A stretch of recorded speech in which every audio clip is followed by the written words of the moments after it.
Taste the Daily. Holidays-nale, adu namma GT Holidays da.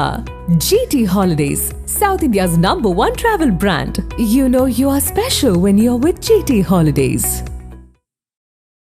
திரு எடப்பாடி பழனிசாமி மு க ஸ்டாலின் அவர்களும் ஓரளவுக்கு கடுமையான வார்த்தைகளை பரிமாறிக்கொள்கிறார்கள். பக்கத்தில் இருப்பவர்கள் இன்னும் கூடுதலாக பயன்படுத்துகிறார்கள். ஆகவே இந்த மோசமான வசவு கலாச்சாரம் இவர்கள் இரண்டு கட்சிகளிடமிருந்தும் ஒரு நாளும் விலகாது என்பதை நான் உங்களுக்கு சொல்லுகிறேன். அந்த நீதிபதி ரெண்டு பேரும் ஒருத்தர் விமர்சிக்கிறதும் ஒருத்தர் இது பண்றதும் இதுதான் இங்கே அரசியலாக நடந்து கொண்டிருக்கிறது. மக்களை நீங்கள் மறந்து விட்டீர்கள், நாட்டை மறந்து விட்டீர்கள் என்று மிக கடுமையாக சாடி இருக்கிறார். நீதியரசர் பி வேல்முருகன் அவர்களுடைய கருத்துக்கு இன்றைய மக்கள் வரவேற்கிறார்கள். இந்த லட்சணத்தில் தான் இவர்கள் ரெண்டு பேரும் கட்சி நடத்துகிறார்கள். விஜய் தமிழக வெற்றி கழகத்தை தொடங்கிய பிறகு நடத்திய மாநாட்டுக்கு பிறகு அவருடைய கட்சியினுடைய செய்தி தொடர்பாளர்கள் சில பேர் தொலைக்காட்சி விவாதங்களிலே தொடர்ந்து விஜய் கருத்தை எதிரொலித்துக் கொண்டிருக்கிறார்கள். திமுக அவரை இக்னோர் செய்ய வேண்டும் என்று முடிவெடுத்திருப்பதாக நான் அறிகிறேன். விஜய் கண்டுக்க கூடாதுன்னு திமுக பாக்குறாங்களா? ஆமா. ஆகவே விஜயை இப்போதைக்கு விமர்சிக்க வேண்டாம், அலட்சியப்படுத்தலாம் என்பது அவர்களுடைய முதலமைச்சர் எடப்பாடி பழனிசாமி என்பதை ஏற்றுக்கொண்டு விஜய் ஒரு மைனர் பார்ட்னராக விஜய் அந்த கூட்டணிக்குள் போக வேண்டும். அவரை மேஜர் பார்ட்னராக ஏற்காது அதிமுக. 40 சீட்டுக்கு மேல தரமாட்டார்கள். ஆனால் அதிமுகவுக்கு விஜய் தேவை. ஓகே, விஜய்க்கு அதிமுக தேவையா என்றால் கூட்டணி பாதை தான் சரியாக வரும். தங்கள் தலைமையில் சில கட்சிகள் சேராது என்ற நிலை விஜய்க்கு தோன்றினால் அதிமுக தேவைப்படும். ஓகே, எந்த கட்சி யாரோடு சேரும் என்று இன்றைய தேதியில் உறுதியாக சொல்லவே முடியாது. திமுக கூட்டணியில் இருக்கக்கூடிய கட்சிகள் திமுகவோடு இருப்போம் என்று சத்தியம் செய்யாத குறையாக பேசிக் கொண்டிருக்கின்றனவே தவிர அந்த கட்சிகளே கூட சர்வ நிச்சயமாக 200% திமுக அணியில் தான் நீடிக்கும் என்று எழுதி கையெழுத்து போட்டு கூட்டறிக்கை வெளியிடுவார்கள். சொல்ல முடியாது. திராவிட முன்னேற்ற கழகத்தில் திரு உதயநிதி அவர்கள் படிப்படியாக கட்சியிலும் ஆட்சியிலும் உயர்வு கண்டு வருகிற நிலையில் இன்னொருவர் மீது விளம்பரம் வெளிச்சம் பாய்வதை திமுக தலைமை விரும்பாது என்பது நாம் புரிந்து கொள்ளக்கூடிய ஒன்றுதான்.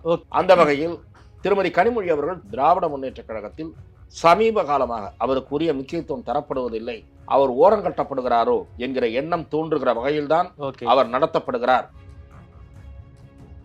டிசம்பர் 6ஆம் தேதி நிகழ்வில், அந்த புத்தக வெளியீட்டின் நிகழ்வில் விஜய் கலந்து கொள்கிற அந்த நிகழ்வில் தான் கலந்து கொள்ளப் போவதில்லை என்று அவர் முடிவெடுத்து அறிவித்தாலே ஒழிய திருமா குறித்த வதந்திகளும் யூகங்களும் தொடர்ந்து கொண்டுதான் இருக்கும். தமிழக முதலமைச்சர் திரு மு க ஸ்டாலின் அவர்கள் நூலை வெளியிட திரு திருமாவளவன் அவர்கள் பெற்றுக்கொள்ள வேண்டும் என்றுதான் முதலில் அவர்கள் அழைப்பு விடுத்ததாக திருமாவளவன் சொன்னார். இப்போது மாண்புமிகு முதலமைச்சர் அவர்கள் அந்த நூலை வெளியிட போவதில்லை என்றால் அதை எதற்காக அந்த நிகழ்ச்சியில் கலந்து கொள்ள வேண்டும்? ஆதன் நேயர்களுக்கு அன்பு வணக்கம். இன்று நம்மோடு மூத்த பத்திரிகையாளர் திருமிகு துக்ளக் ரமேஷ் அவர்கள் இணைந்துள்ளார். வணக்கம் ரமேஷ் சார். வணக்கம் சார். சமீப நாட்களாக இந்த திமுகவுக்கும் அதிமுகவுக்குமான இந்த வார்த்தை மோதல் ரொம்ப பலமா இருக்கு. முதல்வர் ஒரு பக்கம் விமர்சிக்கிறாரு, முதல்வருக்கு எதிராக எதிர்க்கட்சி தலைவர் ஒரு பக்கம் மிக காட்டமாக விமர்சனம் பண்ணிக்கிட்டு இருக்காரு. ஒரு கடுமையான ஒரு வாக்குவாதமா மாறி இருக்கு. கடந்த காலங்களில் இந்த மாதிரியான செயல்களை பார்க்க முடியல. சமீபத்திலாம் இந்த பைபோலார் பாலிடிக்ஸ் என்பது திமுகவுக்கும் அதிமுகவுக்கும் இடையே உச்சத்தில் இருக்கு. இதை நாம எப்படி சார் புரிஞ்சுக்கிறது? என்ன நடந்துகிட்டு இருக்கு சார்? ரெண்டு தரப்புக்கும் இடையே குழாயடி சண்டைக்கும் குறைவாக அந்த அளவுக்கு போய்கொண்டிருக்கிறது.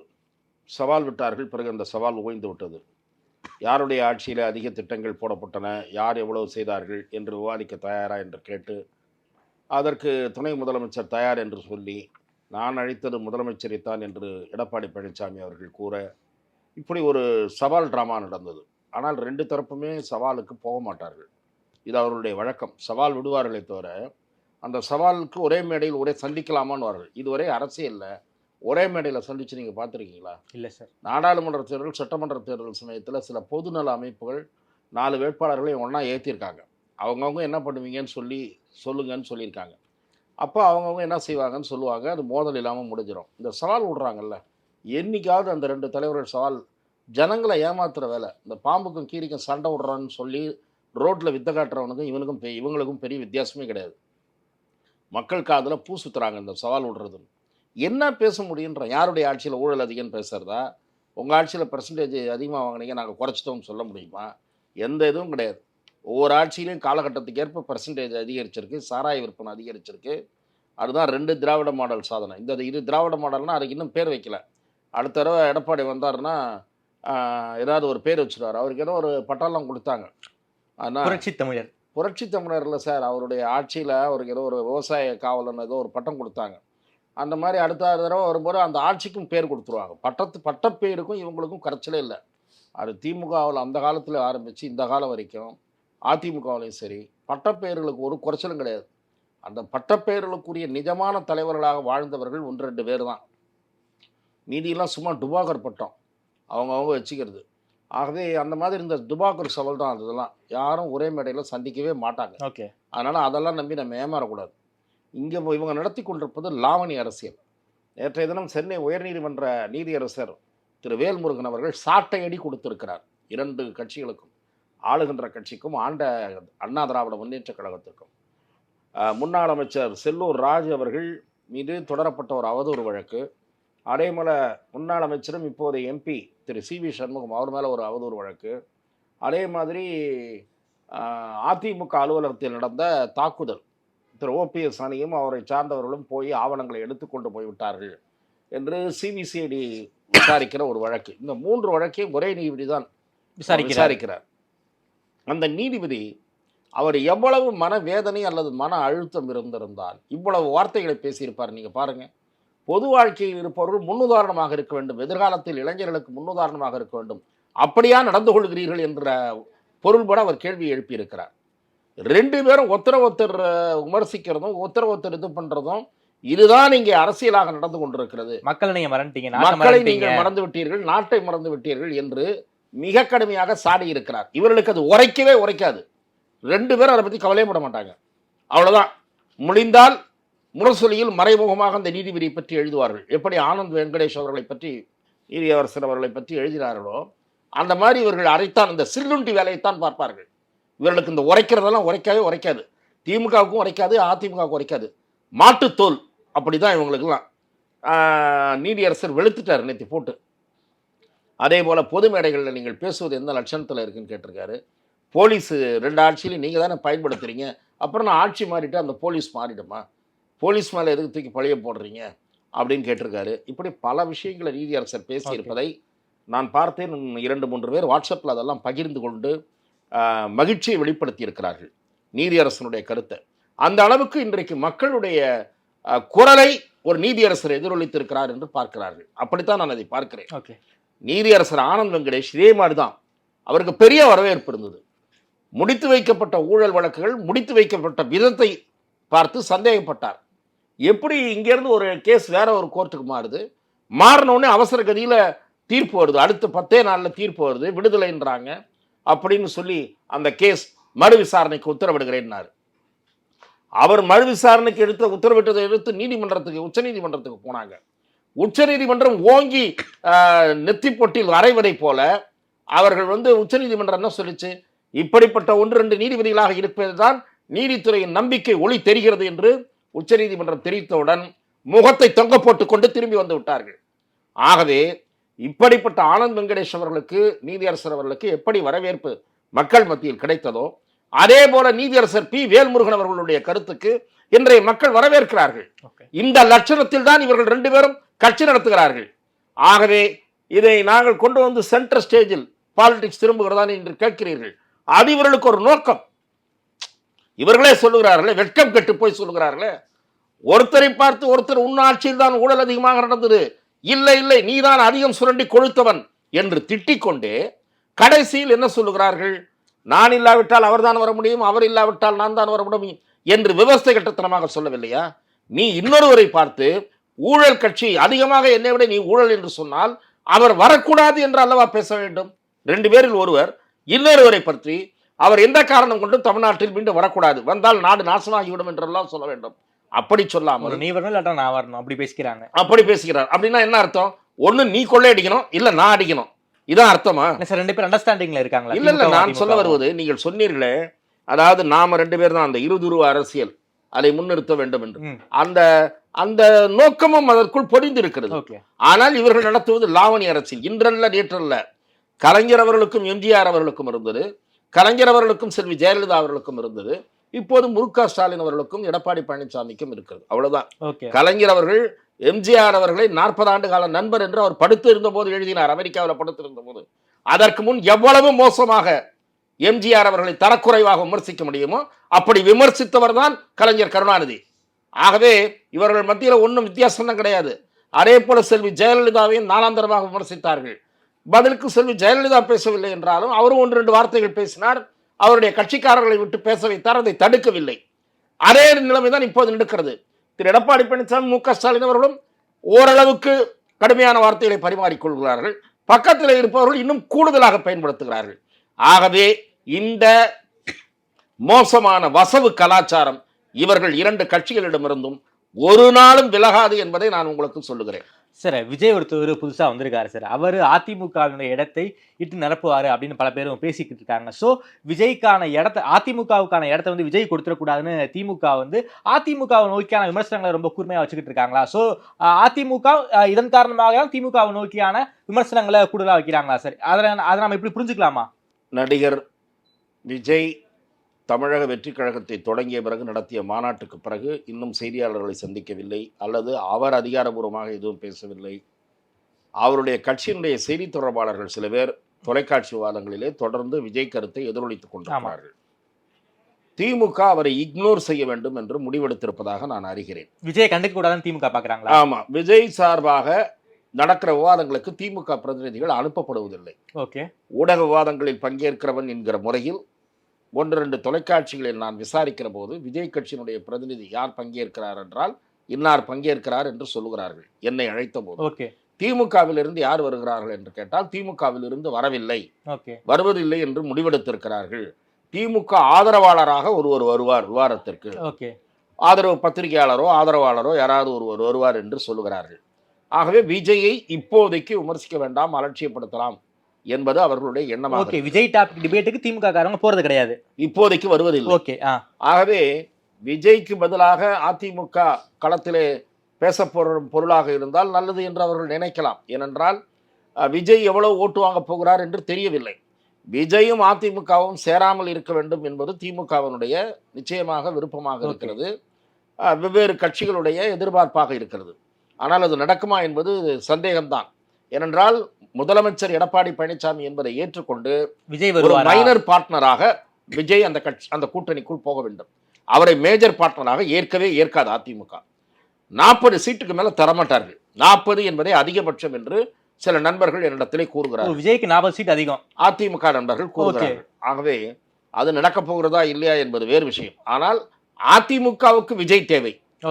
விஜய்க்கு அதிமுக தேவையா என்றால் கூட்டணி பாதை தான் சரியாக வரும், தங்கள் தலைமையில் சில கட்சிகள் சேராது என்ற நிலை விஜய்க்கு தோன்றினால் அதிமுக தேவைப்படும். தன் கட்சியில் சில கட்சிகள், தன் தலைமையில் சில கட்சிகள் சேரும் என்ற நம்பிக்கையோ அதற்கான சமிக்கைகளோ அவருக்கு இருந்தால் அதுவரை பொறுத்திருக்கலாம் என்று அவர் கருதினால் இந்த முயற்சியை அவர் எடுக்க மாட்டார். ஆகவே திமுகவை பொறுத்தவரை அதிமுகவோடு மோதல் என்பது போல பாதையை அமைத்துக் கொள்ள வேண்டும் என்று விரும்புகிறது. இடையில திமுக என்ன செய்கிறது என்றால், அண்ணாமலை ஆக்ரோஷமான அரசியலை முன்னெடுத்த சமயத்தில் உங்களுக்கு மறந்து விட்டது, இப்போதுதான் எடப்பாடி பழனிசாமி வெளியுலகத்திற்கு வந்திருக்கிறார். அப்போது அவர் வெளியுலகத்தில் இல்லை, உட்கட்சி பிரச்சனையிலேயே மூழ்கி இருந்தார். அந்த சமயத்தில் தமிழகத்தில் எதிர்க்கட்சி அரசியலை முன்னெடுத்து தீவிரமாக செய்து வந்தவர் அண்ணாமலை. அப்போ திமுக என்ன நினைத்தது என்றால், அதிமுக அப்படியே டம்மி பீஸ் ஆகிவிட்டால் பரவாயில்லை, பிஜேபி வர்சஸ் திமுக என்று நாம் விவாதித்துக் கொண்டிருக்கலாம் என்று கருதியது. அதிமுகவினுடைய உட்கட்சி பிரச்சனையை அதிகரிக்க வேண்டும் என்ற விருப்பம் திமுகவுக்கு இருந்த காரணத்தால் அந்த அஜெண்டாவை அது செட் செய்தது. இப்போது அந்த அஜெண்டாவுக்கு வழி இல்லாமல் இருக்கிறது. திரு அண்ணாமலையினுடைய ஆப்சன்ஸ் காரணமாக இப்போது இந்த அரசியல் நடத்துவது, அதன் மூலமாக விஜய் பின்னுக்கு தள்ளப்படுவது திமுகவுக்கு வசதியாக இருக்கிறது. சார், இந்த சூழல்ல வந்து அதிமுக, இந்த சூழல்ல வந்து டிஎம்கே பேசப்படுது, ஏடிஎம்கே பேசப்படுது, விஜய் பேசப்படுறாரு. ஆனா பாஜகவுடைய பிரசன்ஸ் இந்த இடத்துல சமீப நாட்களாக இல்லாமலே, பாஜகவுடைய பிரசன்ஸை நம்ம பெருசா பார்க்க முடியல. அண்ணாமலை அவர்கள் லண்டனுக்கு போன பிறகு பாஜக பத்தின செய்திகள் எதுவுமே பெருசா நம்ம விவாதிக்கவே படல. ஏதோ ஒரு பின்னடைவை சந்திச்சிருக்காங்களோ பாஜக அப்படின்னு நம்ம எடுத்துக்கலாமா? பாரதிய ஜனதா கட்சி முக்கிய பிரச்சனைகளில் அதன் ஒருங்கிணைப்பு குழுவினுடைய தலைவராக இருக்கக்கூடிய எச் ராஜா கருத்து கூறிக்கொண்டுதான் இருக்கிறார். 1-2 போராட்டங்கள் அல்லது 1-2 கண்டனங்கள் எல்லாம் கூட வெளிப்பட்டன. உறுப்பினர் சேர்க்கை பணி தீவிரமாக நடைபெறுவதால் தீவிர அரசியல் பணிகள் நடைபெறாதது போல ஒரு தோற்றம் இருக்கிறது என்று அதனுடைய செய்தி தொடர்பாளர்கள் தெரிவிக்கிறார்கள். ஆனால் என்னை பொறுத்தவரை நீங்கள் கூறிய கருத்தை நான் ஏற்றுக்கொள்கிறேன். பாரதிய ஜனதா கட்சி தீவிரமாக செயல்படவில்லை, பழைய நிலை இல்லை என்கிற கருத்து பரவலாக பரவி இருக்கிறது. ஓகே. ஒருவேளை அண்ணாமலை அவர்கள் திரும்பி வந்த பிறகு நிச்சயமாக இந்த நிலை மாறும். திரும்பவும் பாரதிய ஜனதா கட்சி சென்டர் ஸ்டேஜுக்கு, மைய புள்ளிக்கு, அரசியல் அரங்கின் மைய பகுதிக்கு பாரதிய ஜனதா இருக்கும். செய்திகளில் தொடர்ந்து அடிபடும் என்று நான் நினைக்கிறேன். ஓகே சார், சமீப நாட்களாக திமுக கூட்டணி கட்சிகள் எல்லாமே நாங்க திமுக கூட தான் கூட்டணியில இருக்கோம், திமுக கூட தான் கூட்டணியில இருக்கோம்னு சொல்லிக்கிட்டு இருக்காங்க. திரும்ப ஒரு 2:30 மணிக்கு நைட்டு ஒரு 2:30 மணிக்கு ஒரு அறிக்கை, ஒரு 3 பக்க அறிக்கை, ஒரு மிகப்பெரிய அறிக்கை கொடுத்திருக்காரு. என்ன சார், ஏதாவது அழுத்தம் இருக்கா சார் திமுக கூட்டணிக்குள்ள எதுவும்? அப்படி வரிசையாக ஒவ்வொருத்தரும் மாறி மாறி நாங்கள் திமுகவோடு தான் இருப்போம், எங்களுக்கு ஒன்றும் பிரச்சனை இல்லை என்று அறிக்கை வெளியிட்டதால் இந்த சந்தேகம் எழுந்திருக்கிறது. திராவிட முன்னேற்ற கழக தரப்பிலிருந்து யாரோ முக்கியமானவர்கள் பேசி இதை தெளிவுபடுத்தி விடுவது நல்லது, இல்லாவிட்டால் தேவையற்ற சந்தேகங்களும் யூகங்களும் வழிவகுக்கும் என்று கூறியிருந்தாலே ஒழிய இப்படி வரிசையாக ஒவ்வொரு தலைவராக அறிக்கை வெளியிட வேண்டிய அல்லது பேட்டி அளிக்க வேண்டிய சூழல் உருவாகி இருக்காது. அப்படி யாரோ பேசி கூட்டணி தொடர்பான சலசலப்புகளுக்கும் வதந்திகளுக்கும் முற்றுப்புள்ளி வைக்க வேண்டும் என்ற யோசனையை கூட்டணி கட்சி தலைவர்களுக்கு தனிப்பட்ட முறையில் எடுத்து கூறி அதன் பிறகுதான் இந்த அறிக்கைகள் வரிசையாக வந்திருக்க வேண்டும் என்று நீண்ட காலமாக தமிழக அரசியலை உன்னிப்பாக கவனித்து வருகிறவன் என்கிற முறையில் என்னுடைய பார்வை. இதே பத்தி ஒரு கேள்வி இருக்கு சார். திமுக கூட்டணியை உடையாது, சோ நம்ம ஒரு பழைய ஒரு வலுவான கூட்டணியை கட்டமைக்க வேண்டிய கட்டாயத்தில் அதிமுக இருக்கு. அதன் காரணமாக தான் ஒரு காமன் மினிமம் அஜெண்டா, அதே போல ஒற்றை கருத்துடையவர்கள் நம்ம கூட்டணிக்கு வரலாம் அப்படிங்கிற ஒரு கருத்தை எடப்பாடி பழனிசாமி அவர்கள் பேசியிருக்காரு. அவர் பேசிய கருத்து ஒன்றும் புதிய கருத்து அல்ல. நாடாளுமன்ற தேர்தலுக்கு முன்பிருந்து இதேதான் சொல்லிக் கொண்டிருக்கிறார்கள். முதலில் திமுக கூட்டணி உடையும் என்றார்கள். நீங்கள் பாருங்கள், பொறுத்திருந்து பாருங்கள் என்றார்கள். நாடாளுமன்ற தேர்தல் சமயத்திலேயே ஒரு முறை திரு எடப்பாடி பழனிசாமியும், ஒன்றுக்கும் மேற்பட்ட 3க்கும் மேற்பட்ட முறை திரு ஜெயக்குமார் அவர்களும் சொன்னாங்க, பத்திரிகையாளர்களிடம் தெரிவித்தார்கள். தலைமை கழக வாசலில் இதே வேலையாக ஜெயக்குமார் இருந்தார். விரைவில் பாருங்கள், விரைவில் பாருங்கள்னு. அவர் கையிலே குடுகுடுப்பை மட்டும்தான் இல்லை, ஜெயக்குமார் கையில் ஜோரா ஒரு தடவை கைத்தட்டுங்கன்னு மட்டும்தான் சொல்லலை. ஆகவே இதை தவிர இது எல்லாவற்றையும் சொன்னார். கூட்டணியிலேருந்து வரப்போறாங்கன்னாரு. யாரும் வரல. இது நாடாளுமன்ற தேர்தலில் பாஜக சிக்னல் எடுத்துக்கிறாங்களே சார். இல்ல, நாடாளுமன்ற தேர்தலில் வரல. இப்ப சட்டமன்ற தேர்தலுக்கு அதே தான் சொல்றாரு. எடப்பாடி பழனிசாமி முதல் நாள் பிஜேபியும் வரலாம் என்ற பொருள்படி பேட்டி அளித்தார். பிஜேபி பற்றி கேட்கப்பட்ட போது திமுக பிஜேபியை பற்றி கேட்கப்பட்டது. திமுகவை எதிர்க்கிற யார் வேண்டுமானாலும் என்று சொன்னார். அடுத்த நாள் அவசரமாக பிஜேபி கிடையாது, அந்த அழைப்புக்கு பிஜேபி பொருந்தாது என்று ஏன் மறுக்க வேண்டிய நிலை வந்தது என்பதை திரு எடப்பாடி பழனிசாமி தான் விளக்க வேண்டும். முதல் நாள் அப்படி சொல்லிவிட்டு நான் சொல்லவே இல்லை என்பது அப்பட்டமான பொய்.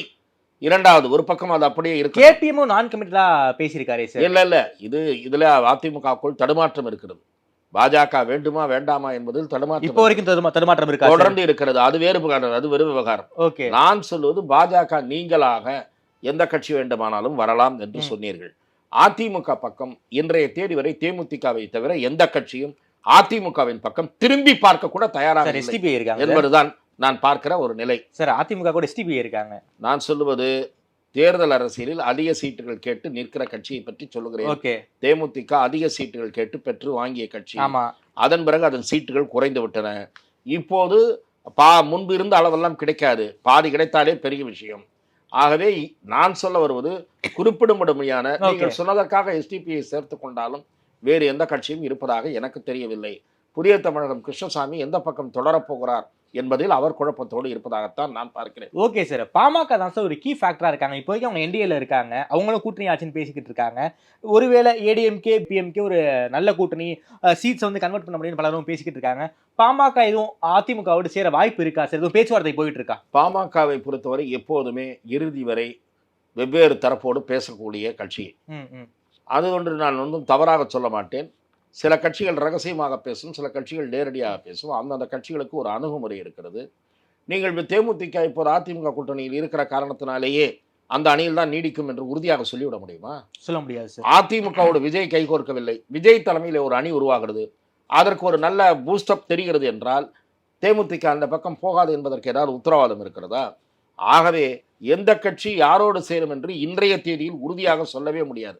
திமுக கூட்டணியில் இருக்கக்கூடிய கட்சிகள் திமுகவோடு இருப்போம் என்று சத்தியம் செய்யாத குறையாக பேசிக் கொண்டிருக்கின்றனவே தவிர அந்த கட்சிகளே கூட சர்வ நிச்சயமாக 200% திமுக அணியில் தான் நீடிக்கும் என்று எழுதி கையெழுத்து போட்டு கூட்டறிக்கை வெளியிடுவார்கள்? சொல்ல முடியாது, வெளியிட மாட்டார்கள். ஆகவே அரசியலில் கடைசி நிமிடத்தில் கூட காட்சிகள் மாறும். அதை நாம் சென்ற தேர்தலிலே பார்த்தோம். நாடாளுமன்ற தேர்தலில் அதிமுகவோடு பேச்சுவார்த்தை நடத்தி கொண்டிருந்த பாமக பாட்டாளி மக்கள் கட்சி கடைசியில் பாஜக பக்கம் தாவியது. அதை போல எந்த மாற்றம் வேண்டுமானாலும் நடக்கலாம். இன்றைய தேதியில் அதிமுக பக்கம் தேமுதிக இருப்பதாக கூறுகிறது. நீங்கள் கூறிய எஸ்டிபிஐ இருக்கிறது, மற்ற யார் இருக்கிறார்கள் என்று எனக்கு தெரியவில்லை. அழைப்பு விடுத்தார், அந்த அழைப்புக்கு யாரும் ஒருவர் கூட பாசிட்டிவ் ரெஸ்பான்ஸ் செய்யவே இல்லை. ஓகே சார், கடந்த நேர்காணல கூட நீங்க சொல்லியிருந்தீங்க விஜய் தரப்பை வந்து அதிமுகவுக்கு சிக்னல் கொடுத்திருப்பதாக தகவல் பேசிக்கிட்டு இருக்காங்கன்னு சொன்னீங்க. இல்ல சார், இப்போ அந்த பேச்சுவார்த்தை போயிட்டு இருக்கா, எப்படி வந்து அதிமுக அழைப்பை விஜய் தரப்பு பாக்குது? என்னை அண்மையில் ஒரு பொது நிகழ்ச்சி சந்தித்த அதிமுக முன்னாள் அமைச்சர் விஜய் குடும்பத்தைச் சேர்ந்த ஒருவரிடம் அதிமுக தரப்பில் பேசியதாக ஒரு ஆஃபர் கொடுத்ததாகவும் அதற்கு இன்னும் பதில் கூறப்படவில்லை என்றும் தெரிவித்தார். ஓகே, அந்த என்னை சந்தித்த முன்னாள் அமைச்சர் அந்த குடும்ப உறுப்பினரின் அவரோடு தொடர்பில் இருக்கக்கூடியவர் என்று என்னிடம் தெரிவித்தார். இன்னமும் விஜய் கட்சியிலிருந்து அவர்களுக்கு பதில் தெரிவிக்கப்படவில்லை. ஓகே, அதிமுக தரப்பிலிருந்து ஒரு ஆஃபர் கொடுக்கப்பட்டது, அந்த ஆஃபருக்கு பதில் வரவில்லை. துணை முதல்வர் ஆஃபரா?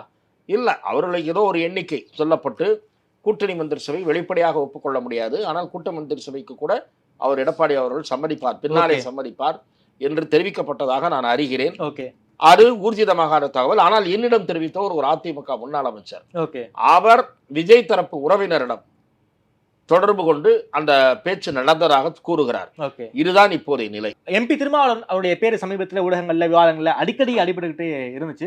ஒரு மிகப்பெரிய இஷ்யூ எல்லாம் அவங்க கையில எடுத்தாங்க.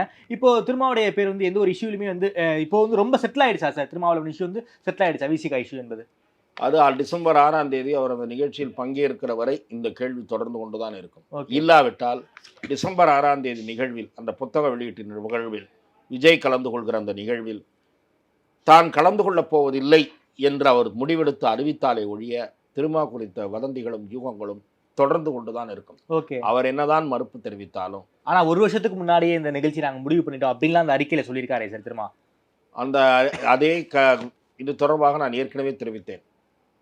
மாண்புமிகு தமிழக முதலமைச்சர் திரு மு.க. ஸ்டாலின் அவர்கள் நூலை வெளியிட திரு திருமாவளவன் அவர்கள் பெற்றுக்கொள்ள வேண்டும் என்றுதான் முதலில் அவர்கள் அழைப்பு விடுத்ததாக திருமாவளவன் சொன்னார்.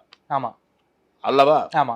இப்போது மாண்புமிகு முதலமைச்சர் அவர்கள் அந்த நூலை வெளியிட போவதில்லை என்றால் திருமா கலந்து கொள்ள வேண்டிய அவசியம் என்ன வந்தது? நான் கேட்கிறேன். திருமா அதை எதற்காக அந்த நிகழ்ச்சியில் கலந்து கொள்ள வேண்டும்? ஆதவர்ஜுனாவுடைய நிகழ்ச்சி சார் இருக்கட்டும். நான் என்ன சொல்லுகிறேன், என்னிடம் நீங்கள் பேசிட்டார், ஆதவர்ஜுனா மட்டும் நடத்தவில்லை, விகடன் இணைந்து நடத்துகிறது. ஆகவே விகடன் நிறுவனத்துடன் தொடர்பு கொண்டு என்னிடம் நீங்கள் கூறிய போது முதலமைச்சர் வருகிறார், நீங்கள் வர வேண்டும் என்று சொன்னீர்கள். முதலமைச்சர் வரவில்லை, ஆகவே நானும் வரவில்லை என்றால் விஷயம் முடிந்து விட்டது. ஆனால் அரசியல் வம்பு பேசும் பொருளாக விசிக இருக்க வேண்டும் என்று கருதுகிற காரணத்தால் அல்லது அந்த நோக்கம் இருக்கிற காரணத்தால் அவர் இன்னும் அதை பேசும் பொருளாகவே வைத்திருக்கிறார் என்று நான் பார்க்கிறேன். அப்படின்னா அந்த மேடையில வந்து விஜயும் திருமாவும் ஏறப்போறது உறுதியா சார்? அதுதான் நான் சொல்லுகிறேன். அது மறுக்கப்படாத வரை விசிக மற்றும் திருமா குறித்த இத்தகைய வதந்திகள் தொடரவே செய்யும். துணை முதலமைச்சர் உதயநிதி அவர்கள் தமிழ்நாடு முழுக்க சுற்றுப்பயணம் போய்கிட்டு இருக்காரு. தூத்துக்குடிக்கு போயிருந்தாரு ஒரு அரசு நிகழ்ச்சி. அதுல வந்து அந்த தூத்துக்குடியுடைய எம்பி கனிமொழி அவர்கள் ஆப்சென்ட், அந்த நிகழ்ச்சியில் ஆப்சென்ட், சிங்கப்பூர் போயிருப்பதாக தகவல். என்ன சார், மறுபடியும் ஒரு உதயநிதி வர்சஸ் கனிமொழிங்கிற எதுவும் ஃபைட் எதுவும் ஸ்டார்ட் ஆக போகுதா திமுகவில்? நான் விசாரித்தவரை அரசு நிகழ்ச்சி மட்டுமல்ல, கட்சி நிகழ்ச்சியும் ஏற்பாடு செய்யப்பட்டிருந்தது மாவட்ட திமுக சார்பில். இரண்டும், அந்த கட்சி நிகழ்ச்சி அவர் வராத காரணத்தால் ஒத்திவைக்கப்பட்டிருப்பதாக அறிகிறேன். அரசு நிகழ்ச்சியில் தொகுதி நாடாளுமன்ற உறுப்பினர் என்ற முறையில் அவர் பங்கேற்பதாக இருந்தது. ஆனால் அவருக்கு முறைப்படி தகவல் தெரிவிக்கப்படவில்லை என்று பத்திரிகைகளில் செய்தி வந்திருக்கிறது. அது நாடாளுமன்ற உறுப்பினர் சார்பில் மறுக்கப்படவில்லை. இது ஒருபுறம் இருக்க, திராவிட முன்னேற்ற கழகத்தில் சமீப காலமாக அவருக்கு உரிய முக்கியத்துவம் தரப்படுவதில்லை. ஒரு சீனியர் ஒரு ஃபங்க்ஷனரி, பார்ட்டி ஃபங்க்ஷனரி, கட்சியினுடைய ஒரு துணை பொதுச் செயலாளர் என்கிற முறையில் அவருக்கு தர வேண்டிய உரிய மதிப்பு மரியாதை தரப்படவில்லை.